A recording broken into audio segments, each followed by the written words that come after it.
অল্পতে তুষ্ট এমন একটা রেসিপি তোমাদের সাথে শেয়ার করতে চলে আসছি। আসসালামু আলাইকুম, welcome back to my channel. আশা করি ভালো আছো সবাই, আমিও ভালো আছি আলহামদুলিল্লাহ। মিতাস ইজি রেসিপিতে সবাইকে আরও একটি নতুন রেসিপি বলবো না, ইজি রেসিপি দেখে নেওয়ার আমন্ত্রণ জানাচ্ছি। আশা করি ভালো লাগবে, পুরো ভিডিও জুড়ে সঙ্গে থাকবে।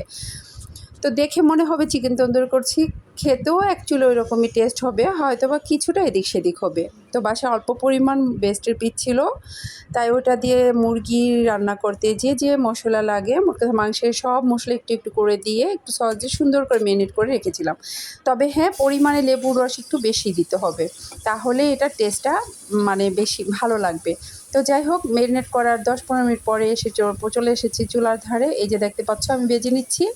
এবার পাশাপাশি ভাবলাম কি শুধু এতটুকু কি হয়ে যায় নাস্তা বলো, তো ফ্রোজেন যেহেতু পরোটা আছে সেটাও একটু ভেজে নিই। অন্য চুলায় কিন্তু আমি পরোটাও ভেজে নিচ্ছি। এই দেখো কত সুন্দর একটা বিকেলের নাস্তা রেডি হয়ে গেল বাচ্চাদের জন্য। তো অল্পতে বাচ্চারা অনেক খুশি, পাশাপাশি বড় খুশি, আর আমি তো খুশি হবই যেহেতু ওরা খুশি, তাই না? তো এরকম যদি অল্প স্বল্প থাকে তাহলে কিন্তু তোমরাও বাসায় এভাবে করে নিতে পারো। আর এই যে পরোটা, ফ্রোজেন পরোটা ছিল, এটা খেতে এটার সাথে ভীষণ ভালো লাগছিল। তো কেমন লাগলো আমার এই নর্মাল রেসিপিটা?